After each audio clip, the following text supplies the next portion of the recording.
Assalamualaikum warahmatullahi wabarakatuh. Kembali lagi bersama saya Nurjanahti, NIM 19136088, mata kuliah aplikasi SIK Universitas Negeri Padang. Nah, pada video kali ini saya akan menjelaskan tentang cara membuat peta fungsi kawasan.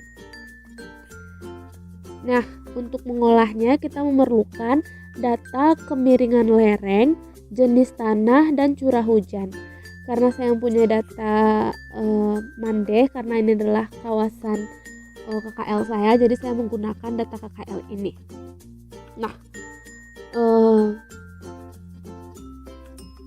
selanjutnya kita akan memasukkan skor bobot dari kemiringan lereng.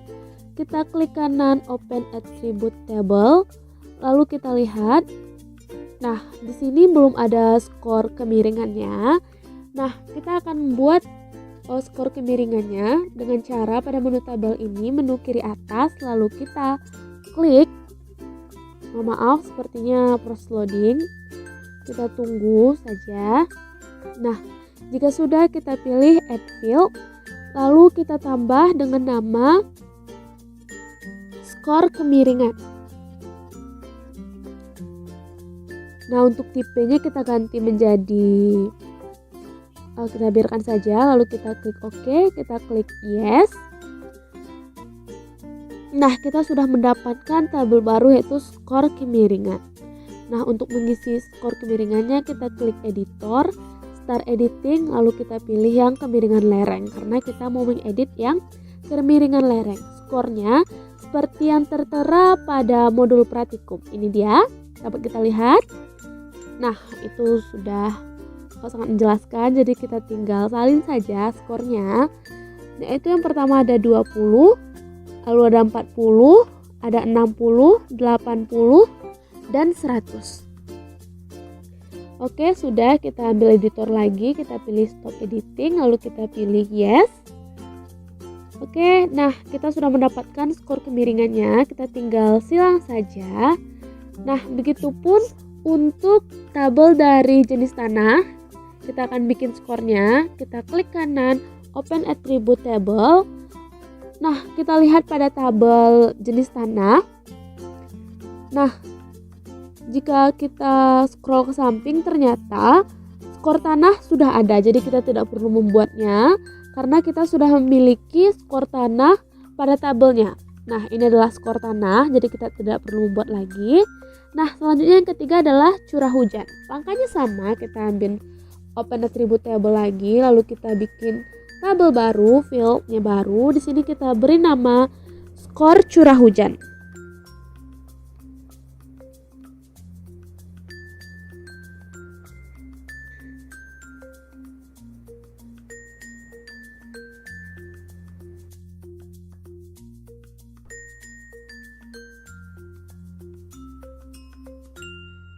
Nah, lalu kita klik OK, kita pilih Yes. Nah, ini adalah skor curah hujan. Untuk skor curah hujannya sendiri adalah 40 dan 50. Nah, kita pilih Start Editing, lalu kita pilih yang curah hujan, lalu kita klik OK. Mana ya? OK. Nah, kita isikan di sini adalah 40. Dan yang di bawah adalah 50. Itu adalah ketentuannya. Oke, kita stop editing, lalu kita pilih Yes. Nah, ini sudah selesai, kita silang saja. Nah, kita sudah berhasil mengisikan skor dari kemiringan lereng, jenis tanah, dan curah hujan. Selanjutnya kita geopresi, kita pilih intersect. Kita masukkan ketiga data tadi, karena di sini tujuan kita untuk melakukan intersect ini adalah untuk menggabungkan ketiga data ini menjadi satu tabel nantinya, dan untuk kita mendapatkan skor akhirnya untuk menentukan ini masuk ke dalam kawasan fungsi yang mana. Nah, kita masukkan saja terlebih dahulu ketiganya. Yang pertama sudah saya masukkan kemiringan lereng, lalu jenis tanah, dan terakhir curah hujan. Nah, kita taruh letak penyimpanannya. Di sini saya meletakkan ruang penyimpanannya di disk E. yang UTS-6. Lalu saya bikin saja folder baru biar lebih jelas ya. Di sini saya beri namanya adalah peta fungsi kawasan.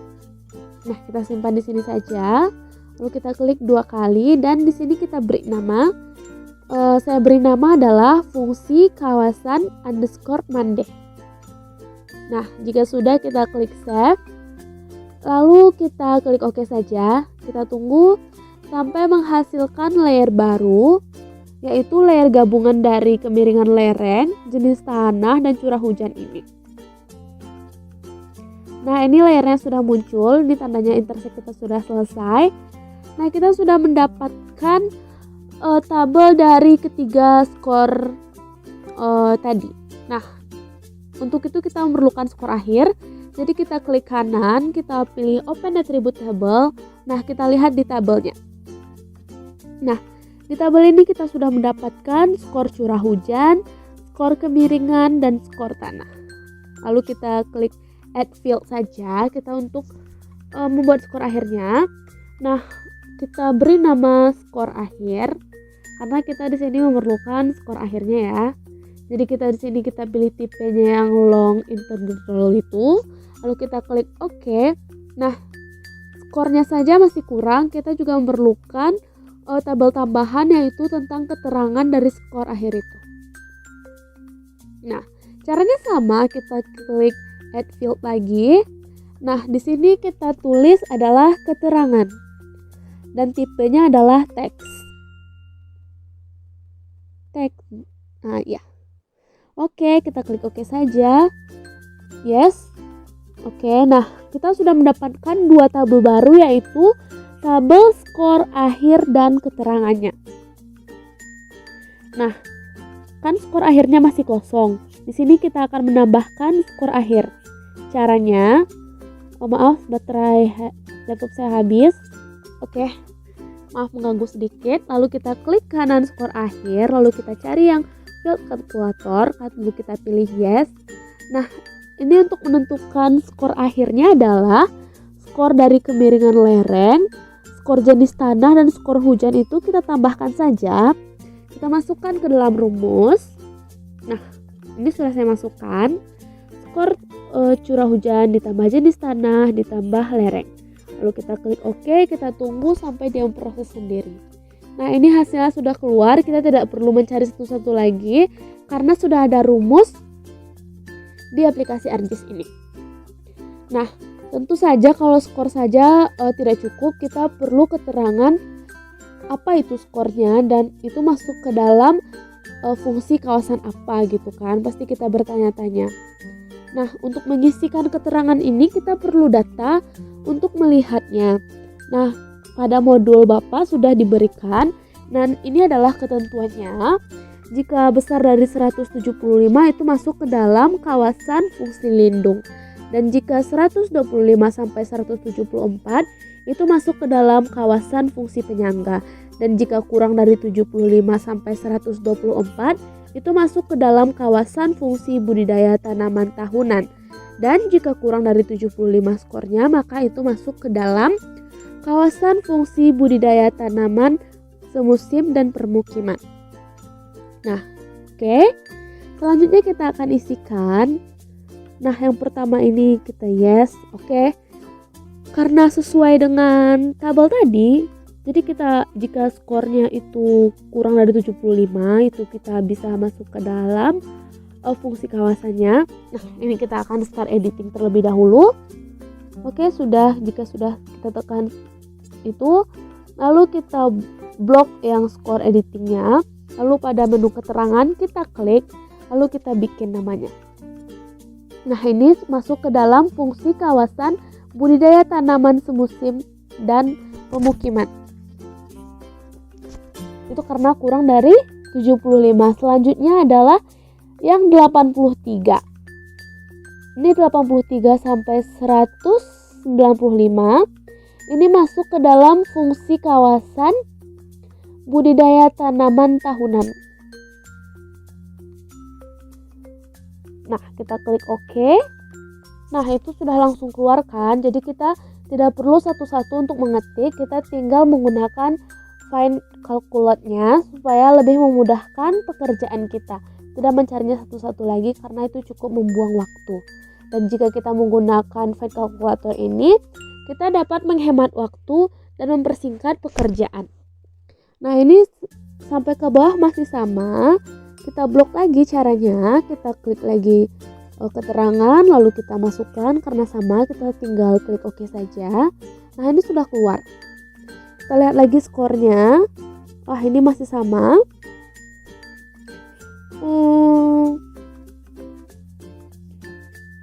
Sekarang kita klik. Sepertinya urutan dari skor akhir saya belum saya urutkan dari kecil ke besar. Di sini saya urutkan. Setelah saya urutkan ternyata masih ada yang kosong. Nah, ini akan saya isi lagi. Ini kan sama, jadi saya copy saja. Lalu saya paste. Nah, di sini kosong-kosong ini harus diisi ya. Di sini akan saya isi. Untuk memenuhinya, nah masih ada yang kosong, nanti akan saya penuhi semuanya sampai terisi dan tidak ada yang bolong sesuai dengan ketentuan yang ada pada modul yang diberikan oleh Bapak Rizky Ramadan. Nah, ini untuk skor yang 125 sampai ke bawah. Nah, sudah saya blok, lalu pada keterangan saya klik kanan, lalu kita pilih yang field calculator untuk memudahkan hitungan kita. Dan di sini keterangannya kita ganti menjadi bukan fungsi kawasan ya, harusnya kawasan fungsi. Tapi karena sudah terlanjur ya sudah, saya lanjutkan saja. Tidak saya ubah untuk mempersingkat waktu dan pekerjaan. Nah, di sini saya isikan adalah kawasan fungsi penyangga. Oke, kita klik OK saja. Nah, sudah. Jika kita lihat ke atas masih ada yang kosong, di sini akan saya penuhi supaya tidak ada dari peta yang kosong dari kawasan fungsinya. Oke, ini saya copy karena masih sama. Di sini saya harus isi sampai penuh. Oke, kita lihat dulu skornya. Sepertinya sama, jadi saya copy saja. Pokoknya keterangannya ini dibuat harus sesuai dengan skor yang ada pada modul keterangannya. Nah, di sini pokoknya harus terisi semua ya, tidak boleh kosong.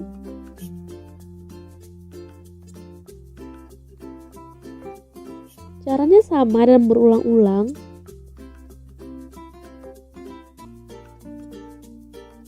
Nah, oke, kita klik OK saja. Nah, sudah. Masih ada yang kosong. Oke, akan saya isi terlebih dahulu.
Nah, ini yang terakhir. Nah, akhirnya selesai saya mengisi keterangannya. Lalu saya pilih stop editing. Lalu saya pilih yes. Lalu kita silang saja. Nah, lalu kita open attribute table. Nah, kita lihat lagi ke samping. Apakah tabel yang kita buat tadi sudah ada? Oke, tunggu. Nah, sudah lengkap semuanya. Lalu kita selang saja, kita ambil georeferencing lagi, lalu kita pilih yang di solve. Lalu kita masukkan saja input featuresnya adalah yang data gabungan ketiga tadi. Oke, di sini saya simpan namanya jadi di solve kawasan Mandeh.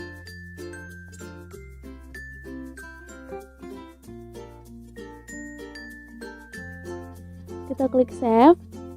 Nah, karena untuk kita akan mengambil kawasan fungsi apa, termasuk apa itu. Jadi data yang kita perlukan itu hanya data dari skor akhirnya dan keterangan. Jadi hanya dua itu yang kita checklist. Oke, jika sudah kita tekan oke saja lagi, tidak perlu tekan add field itu. Kita klik oke. Tunggu. Oke sudah. Nah, maka akan muncul layer baru, yaitu layer dari dissolve kawasan Monday itu.